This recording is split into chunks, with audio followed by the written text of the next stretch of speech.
magkaroon ng lakas ng loob magsabi ng totoo. Natatakot po kasi ako. Sino ang walang awang pumatay sa mami ko? Si Ira lang po talaga yung inaalala ko eh. Diyan po sa tono ng pananalita niya nung huli kami nag-usap kahapon. Parang pati po sa akin wala na siyang tiwala. May nakuha na tayong informasyon laban sa alleged perpetrator. Well, wrapping up this case should be a piece of cake. Hanggang dulo, hindi ko titigilan tong kaso ko. Ira, sumagot ka naman. Saan ka ba? Nakailang tawag na po ako kay Ira pero hindi niya pa rin sinasagot eh. Baka naman busy lang siya, bestie.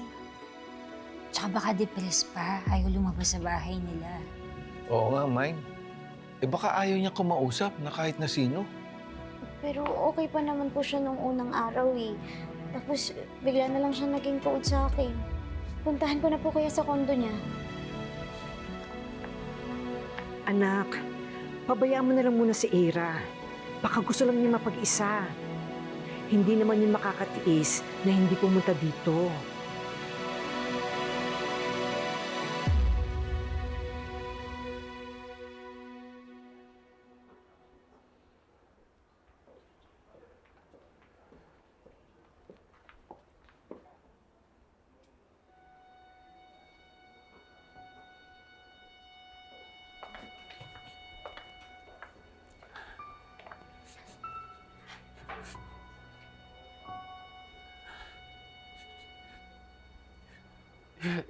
If I had problems, all it took was one call.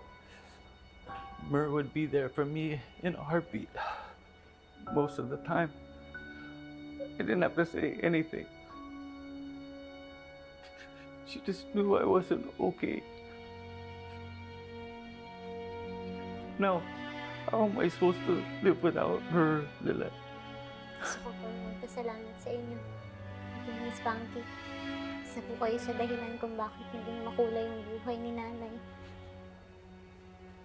Sigurado po ako kung nasan man siya ngayon, hindi niya kayo makakalimutan.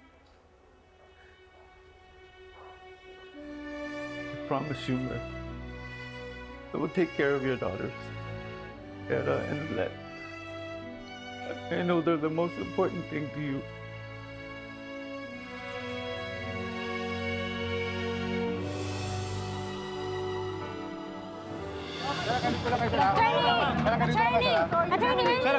Any new developments in Attorney Simmons' case? May mga leads na ho ba? Well, kung tinatanong ninyo kung nabusisi na namin ang kaso, well, let me just say na we're not quite ready to pop the champagne bottle just yet. But we do have some juicy tidbits na siguradong ikakagulat ng lahat.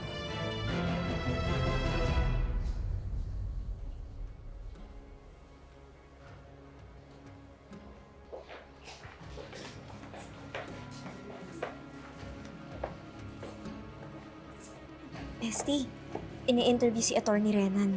Ito yung live, oh. Mukhang may pasabog.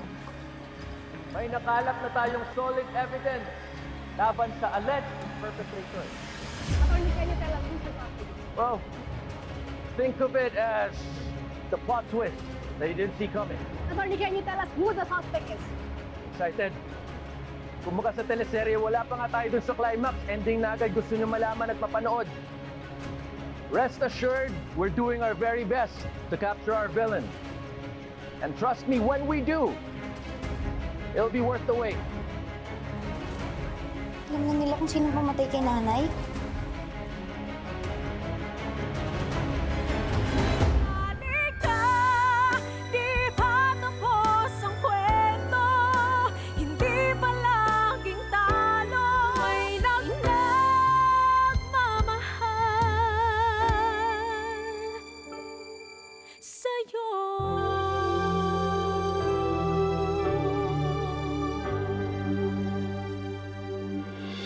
Sino kaya yun, anak?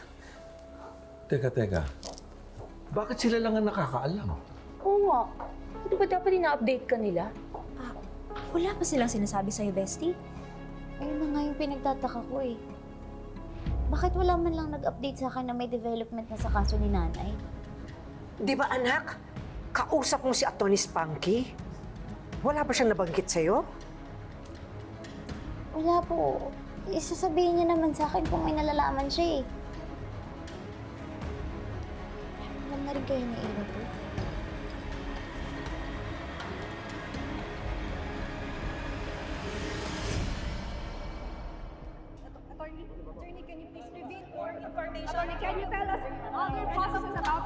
My God, Cons. They must have found something. What if may evidence na sila against me? Okay. Let me make some calls. I'll get some updates from my contacts. Paano kung may alam na sila? May alam silang tukol sa ano? You're overreacting, Lorena. You were just at the scene, di ba? You talked to Meredith, right? That's it. Si Ino. Hindi dapat madamay si Ino dito. We have to get him out of here now. Damn it, Lorena. What's happening to you? Bakit ka ba nagkakaganyan? Is there something you're not telling me? Huh?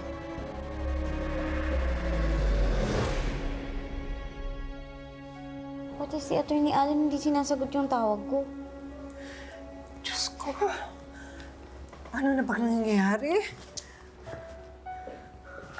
Eh, sino kaya ang pumatay kay Atty. Mir? Kasama kaya doon yung mga unang suspects? Basta ako, sigurado ko si Patricia. Oo, kasi nga, hindi ba, sumugod dito kagabi, lasing na lasing. O malamang yun, naikanta niya yung krimen na ginawa niya. Patricia yun.